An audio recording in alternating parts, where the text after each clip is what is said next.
आपकी पूंजी, आपका अधिकार।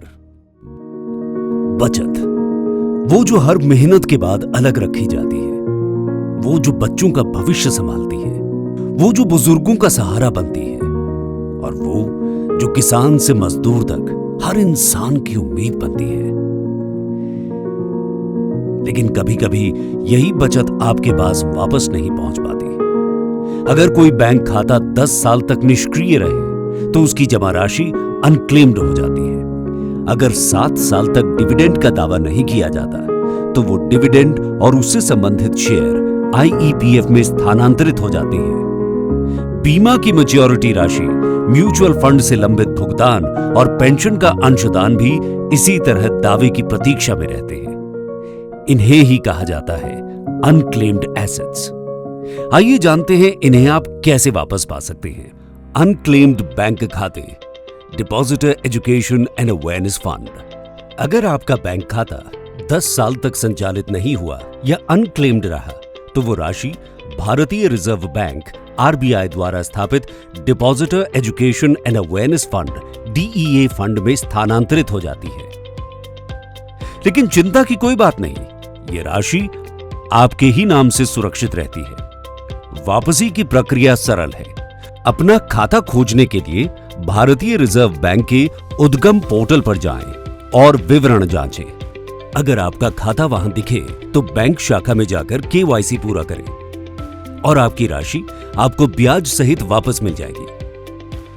और अगर आपका खाता वहां नहीं दिखता तो चिंता न करें। अपने पुराने दस्तावेज जैसे पासबुक या स्टेटमेंट ढूंढें और सीधे अपने बैंक शाखा से संपर्क करें। बैंक आपकी मदद करेगा और सही जानकारी उपलब्ध कराएगा। अब जानते हैं अनक्लेम्ड डिविडेंड और शेयर की राशि का दावा कैसे किया जा सकता है। अनक्लेम्ड डिविडेंड और shares. Investor education and protection fund. अगर 7 साल तक डिविडेंड या शेयर का दावा नहीं किया जाता तो वे कॉर्पोरेट कार्य मंत्रालय के अंतर्गत investor education and protection fund यानी आईईपीएफ में स्थानांतरित हो जाते हैं। लेकिन ये भी सुरक्षित रहते हैं और आपके पास वापस आ सकते हैं। प्रक्रिया है iepfa.gov.in पर जाकर नाम या पैन से खोजें। अगर आपका नाम विवरण वहां दिखाई देता है तो mca.gov.in से IEPF 5 फॉर्म भरें। जरूरी दस्तावेज जैसे क्लाइंट मास्टर लिस्ट, शेयर प्रमाण पत्र, डीमैट स्टेटमेंट, पहचान पत्र और रद्द किया हुआ चेक संलग्न करें। फॉर्म जमा करने के बाद सर्विस रिक्वेस्ट नंबर यानी SRN नोट करें और सभी आवश्यक दस्तावेज कंपनी के नोडल अधिकारी को भेजें। साथ ही डाक द्वारा भेजी गई पोस्टल रिसीट को MCA पोर्टल पर अपलोड करें। सत्यापन पूरा होते ही आपके शेयर और डिविडेंड लौटा दिए जाते हैं। अब जानते हैं बीमा की प्रक्रिया। अनक्लेम्ड बीमा।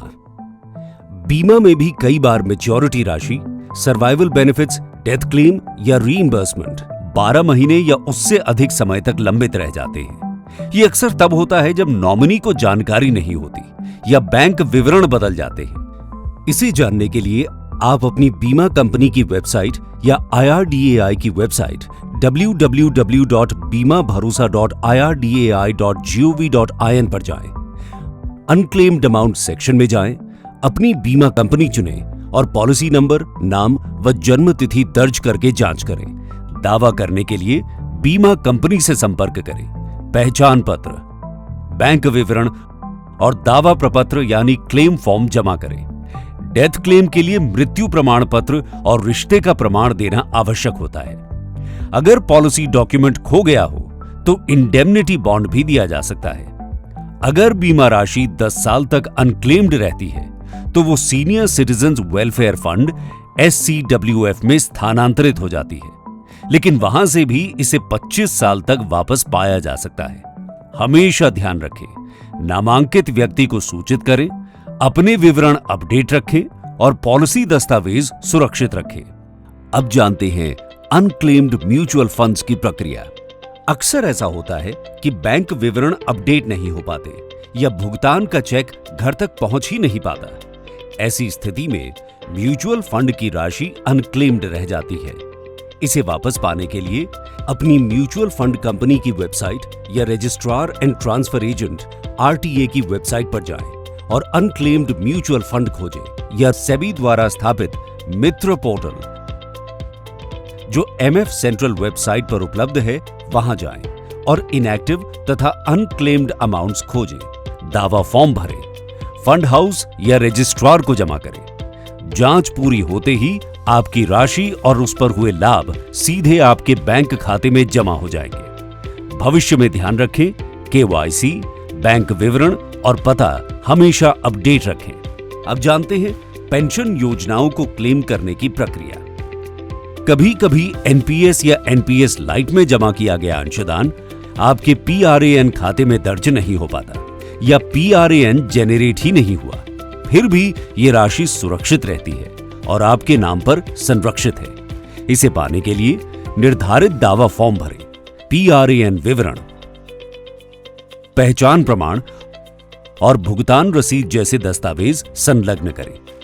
पीएफआरडीए आपके दावे की जांच करता है और आवश्यकता पड़ने पर संबंधित point of presence service provider यानी पॉप-एसपी से सत्यापन कराता है। सत्यापन पूरा होते ही अंशदान और आवश्यक मुआवजा सीधे आपके बैंक खाते में लौटा दिया जाता है। यानी पेंशन की हर बचत भी सुरक्षित है और आपके पास वापस आ सकती है।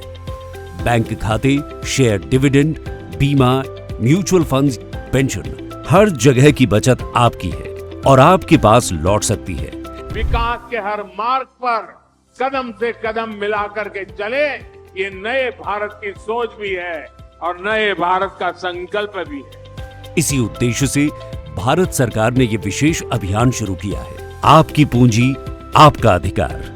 आज ही जांचें, दावा करें और अपने परिवार का भविष्य सुरक्षित बनाएं। वित्तीय सेवाएं विभाग, वित्त मंत्रालय, भारत सरकार द्वारा जनहित में जारी।